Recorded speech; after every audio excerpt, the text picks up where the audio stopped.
Hey, how you're doing? So I've been really looking forward to doing this video. This is about my journey creating the e-commerce business, and I'm going to talk specifically about how I've been able to leverage skills, experience, maybe resources from previous projects, previous businesses. So it's whenever you get anywhere in your career or in your business, you need to be able to leverage the skills and the resources and everything that you learn. You know what I mean? It's like I did a video on the 7 mental models for success, and the idea being is those 7 mental models are like reusable skills that you can use. Once you get them, you can improve them and you can use them time and time again throughout your life to get more and more success. And every time you get some results in whether that's in your career or in business, you ought to be able to look at that and how you can leverage it to get even more. So you want to go to the next level, whether that's creating even more scalability in what you're trying to do, being more productive, so using those skills that you know to get better results.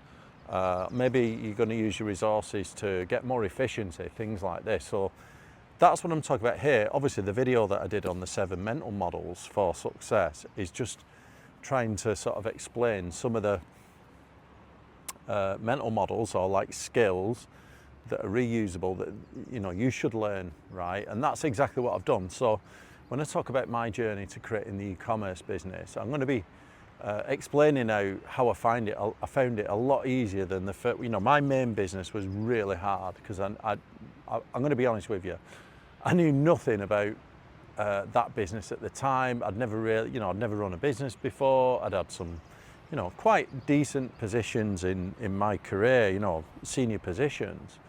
But there's a very big difference to having a senior position when you're working for a company where, you're just doing a role, where all of a sudden then you're self-employed and you've got to do, there's almost like, that kind of background, core administration of a business that no job will ever teach you, right? So you have to kind of learn that, and that's what I did. I went through my first business. I learned all, let's call it, how to run a business. Now, I did it the hard way because nobody taught me, I'd read a few books, but you have to really cut your teeth by trying it.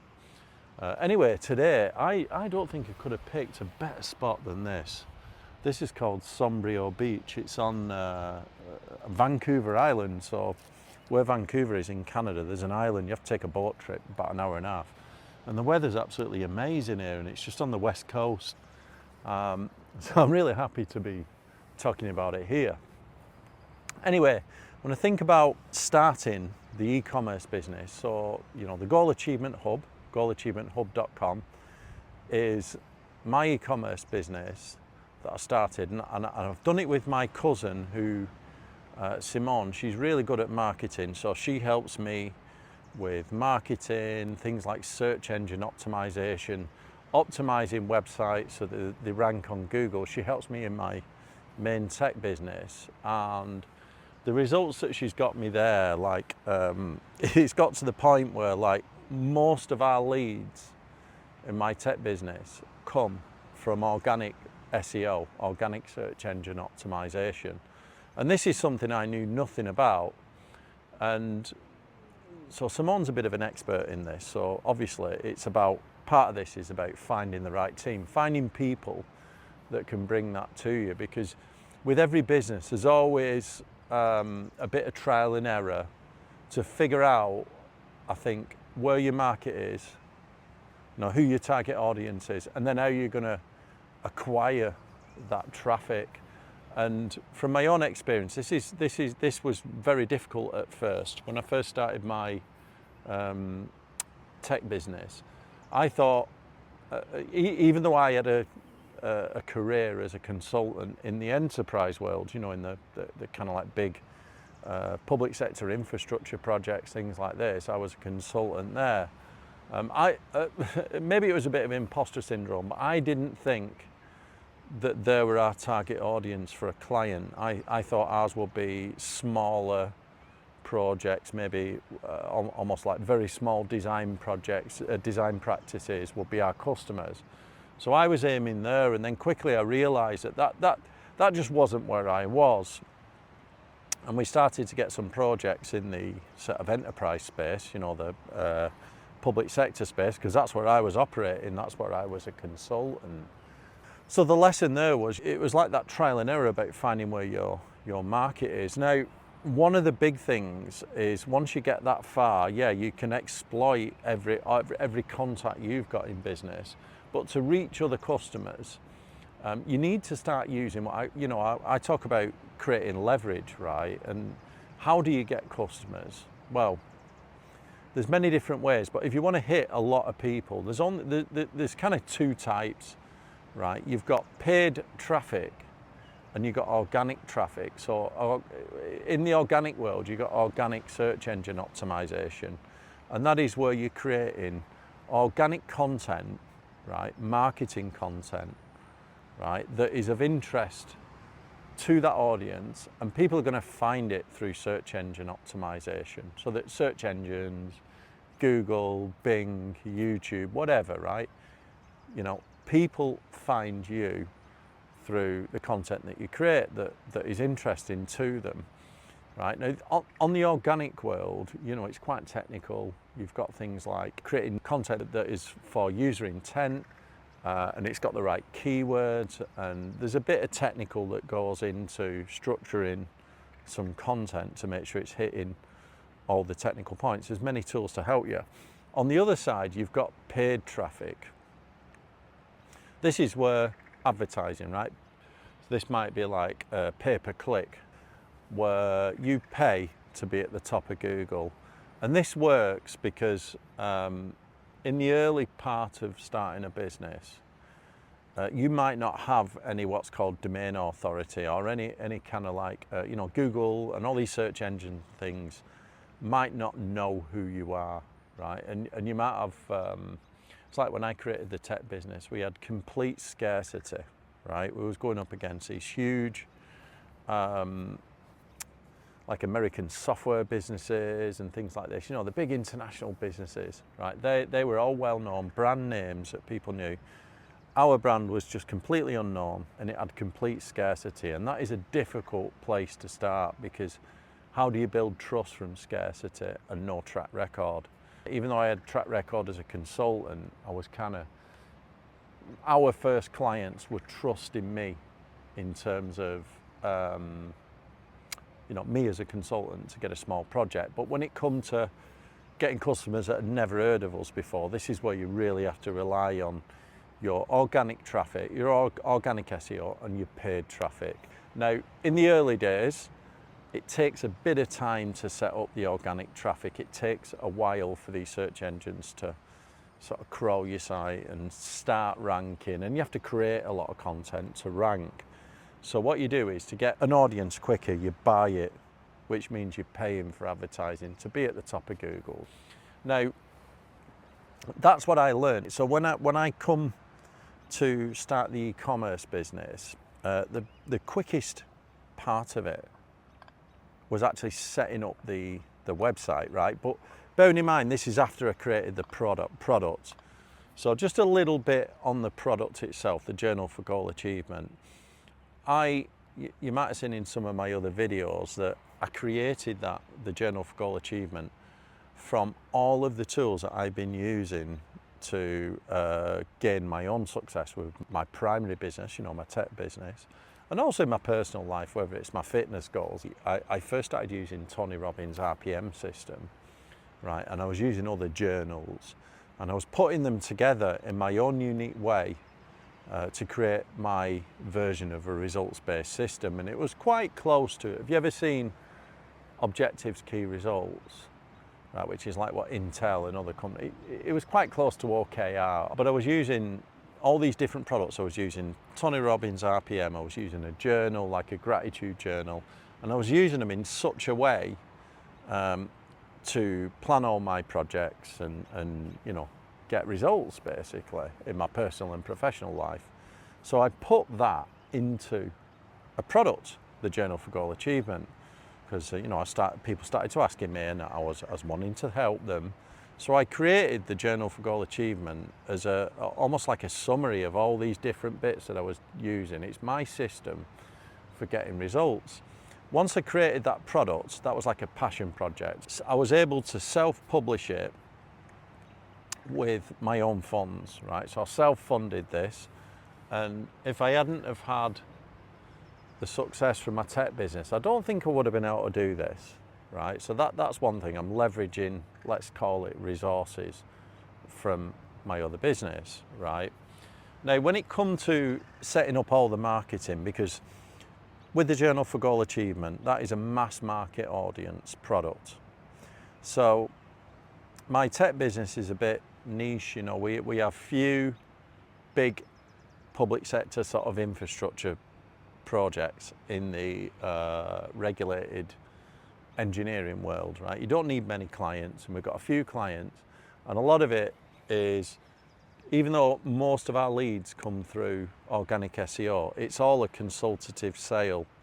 So it relies on me as a consultant and our team and our sales team and things like that to get that deal over the line. And it's a long sales cycle. With the journal, it's more, you know, it's hands off. The cost of sale have got to be very low, right? In the software business, the cost of sale is very high because you know, even if they come through organic SEO, click on the website, fill in the form, book a meeting. From that point, the cost of sale to get that over the line, that's just getting the lead, it's high. Whereas with the journal business, we just need to be, this needs to be automated, you know, so people go onto the website, it's just Apple Pay, Google Pay, dun dun dun, buy it. So they had to buy that product without speaking to anyone. So it really relies on good quality content, good marketing material, and really, really good search engine optimization. The e-commerce site itself, we've got a lot of experience in creating technology and sites, leveraging all that experience from my tech business, of course, and creating the website, you know, so it's a marketing website with good quality content that ranks on Google. That's where, you know, the search engine, the organic SEO that Simone is an expert at, was able to leverage and stand that up very quick. We also had a lot of experience with paid traffic. So this is like paid advertising, pay per click. That was quite easy to set up because we've been doing that for years with my tech business. So a new skill, which was not a complete brand new skill, it was almost like a new area of marketing, was learning the Amazon system, right? I'd never done anything on Amazon before me.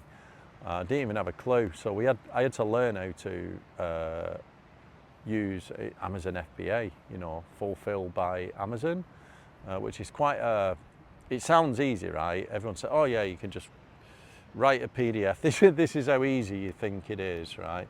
Create a product, like write a book or whatever, create the journal, the system, write it all, publish it, create a PDF, upload it to Amazon, and they've got what's it called?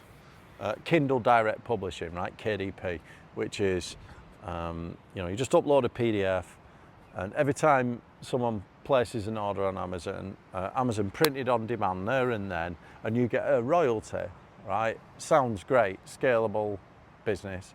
The problem is, the Journal for Goal Achievement was pitching against like really, really high quality journals in the market, which are custom print.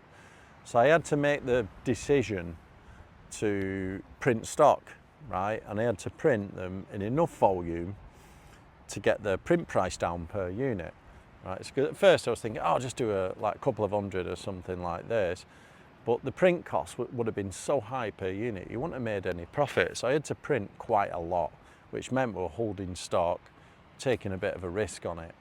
Now that was where I was able to say, use the resources that I already had. So, you know, what's that, cash and skills, designers, all that kind of thing to get the product looking great, right?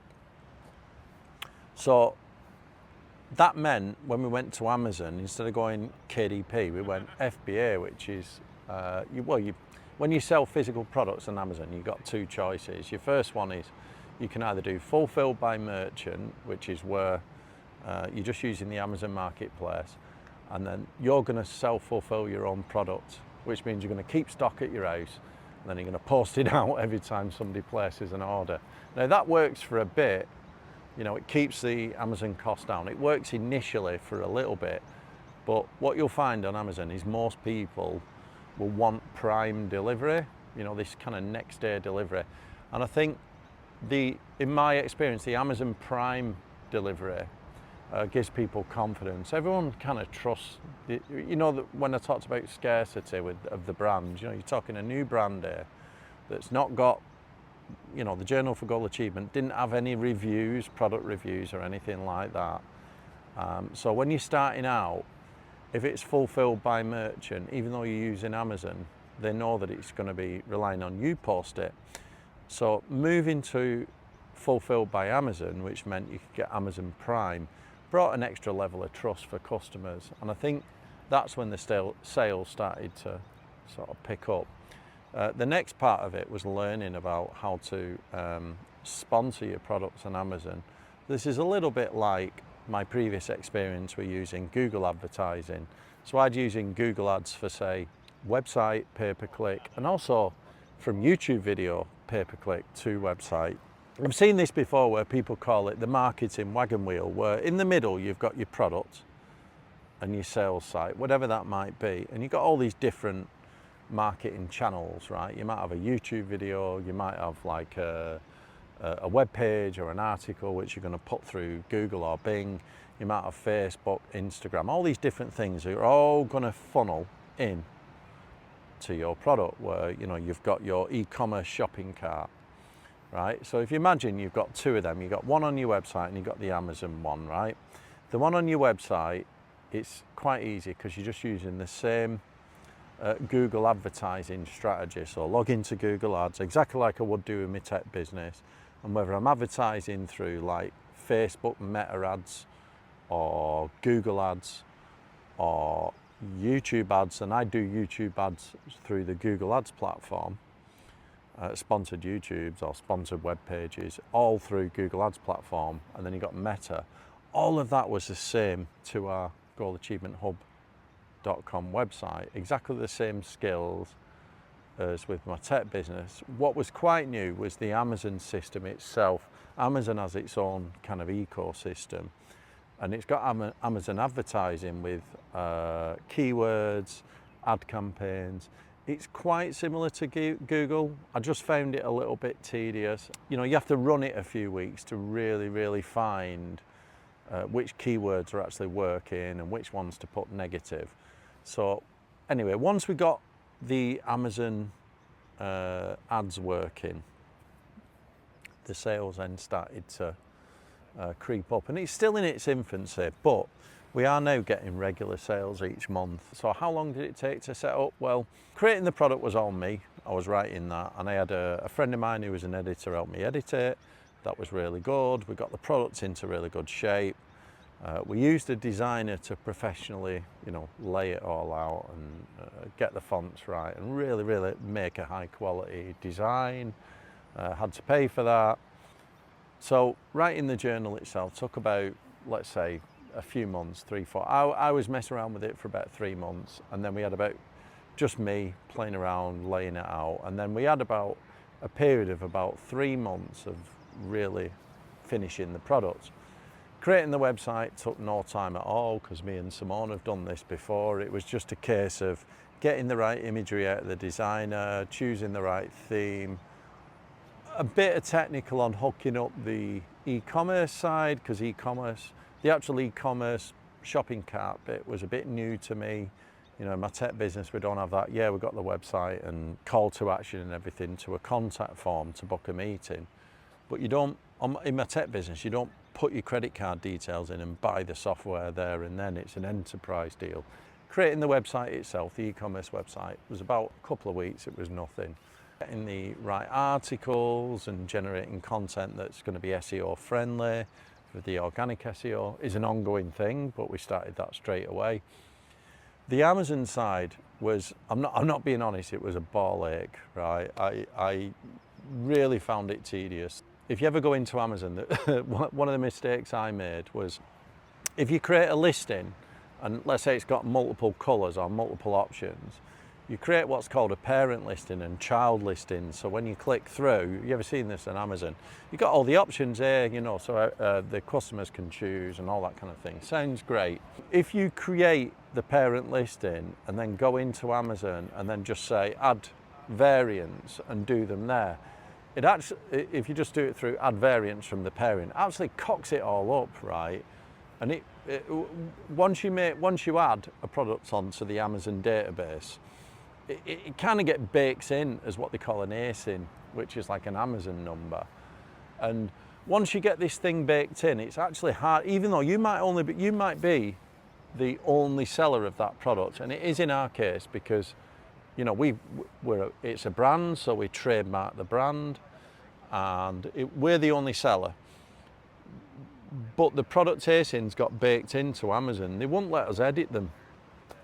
So because I created it the wrong way around, the best way to do it is to create separate listings first and then link them with a parent listing. But I didn't know this at the time. I was just watching YouTube videos, and it took flipping weeks to get this. You know, I think it took us about 6 weeks of back and forward with Amazon support, just trying to get this stuff. You know, we had to get them to manually amend the database.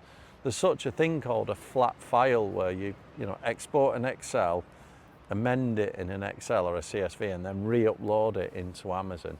It took weeks, and then let's say it took 6 weeks to get the product amended. Then we had to do some, say, keyword optimization on the actual listing page, which me and Simone did quite quickly, but there was always a delay waiting for Amazon to update this stuff. It's not the most user-friendly solution, but if I was to do Amazon again, I'd do it correct from the, I'd have all that lined up before I even go near the Amazon platform, and then upload it all in one go and just do it the right way so it's correct from the off. Once you do get your listing right on Amazon, it's great from there, because then you can just chuck advertising money at it, right? Now, on the adverts on Amazon, my initial plan was to sell some products straight away, to get the product into the market and not worry about profit, which meant a lot of advertising money. And obviously we've been giving a few out in terms of giving them to influencers, so influencers really help. And I was speaking to someone who's into marketing and using influencers, and what they were telling me was, you don't want to go for the absolute massive influencers, right? But sort of micro to medium influencers that are on the up, So when you look on Instagram and they've got like 10,000 followers, that is the ideal size. 10,000 to about 50,000 followers is the ideal size, where they're not going to, because they're going to want something for it. Most of these people will want a free product, right, which is great. So we give loads of these out to get influencers to help us, promote the products. So that was one side to it. The other side then was like, okay, we've got to spend money on advertising, right? So Amazon advertising, a bit of Google advertising. So once you first start advertising on Amazon, you need a few weeks for it to get going, for the sales to start coming in. And so your advertising cost of sale is really high at first. And then now it's just getting right. The sales are going up, the advertising cost of sales coming down. So it's going in the right direction, right? So as of today, right, we're now moving into making profit every week, right? It's not a lot of profit at the minute, but we're making it. And that is a big change from a few weeks ago. It was just complete cost, But I knew this, starting this e-commerce business, I knew it wasn't going to be overnight. Right, and I do believe that it's going to be at least 12 months further before we really start making this brand into something sizable, right? And what I would say is, if I didn't have my initial tech business, I don't think I'd be able to do this. If I just had a job, a normal job, 9 to 5, I wouldn't have been able to put the time in. I wouldn't have had the team, like the tech skills, the tech resources, the marketing team like Simone, right? And I wouldn't have had all those experiences to do it. I'm not saying it would have been impossible, because you do get these people that just, this might be the first business and they do make a success of it, but it usually takes a long time because they don't have the resources to really scale it up quickly and get the ball moving within a couple of months or something like that. It usually takes a lot longer. People that I know that are like selling books on Amazon, they might, it's always a side hustle, right? And they've got a full-time job and they're trying to plug away and endlessly posting on social media, which kind of works because obviously it's low cost. But I wanted to make this serious. So, my plan is within 12 months, this, the Goal Achievement Hub business is a really serious e-commerce brand. We've got big plans for it, new products coming, a new line of products coming soon in the next few months. And yeah, I'm really looking forward to it. So the message here then is about how I've been able to take all the learning that I've got from running another business, my tech business, all the resources, everything I've learned, and then bringing all that to the table and then adding in the new bits that I need, like learning the Amazon system, learning about e-commerce, because it is different to selling. You might think, oh, I create software, great, must have all the tech skills.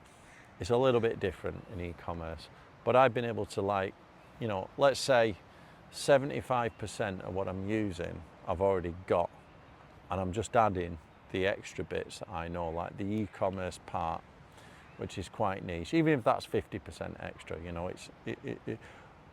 I had a massive head start because I'd got the existing business, and also the existing business it's like a cushion, right? It gives you a bit of security, because if when I was working in corporate, I would have had to full-time job, 9 to 5. I wouldn't have been able to. I wouldn't have had Simone. The reason why I've got Simone is she's already there for my tech business, and the other resources. That's a little story how I've been able to leverage everything I'd already got, and yeah, it just feels a lot easier this time round, and I think the same would be true if I was to create another software business. What took me 10 years, well, it's 12 years old now, software business. I reckon I could have another software company up and running within a year. It depends what type of software. If it's like a B2C software, like or small scale, I'd have that up and running in a few months. If it's like enterprise software, like I've got, a bit more serious, like B2B, I think you need a bit longer, maybe 12 months on that one. But I'll be able to do it again very quickly. All right, hope you got a lot from that video. Hope you enjoyed this view as well. Yeah, don't forget to like it, subscribe, and I'll tell you what, I'll put some links down below. If you haven't seen it, go and watch the video how I create the journey, how I created my first business, because there's quite a lot in there too, because I do talk about how I'm leveraging this e-commerce business now, and you might get a bit from both. So go and watch that. I'd also go and watch a couple of other videos. One's called How Long You Should Stay in Your Job, because that one talks about my journey going from being an employee to self-employed to creating a team, leveraging people, and then creating the software business where I'm able to leverage in media and technology. There's a really good lesson in that.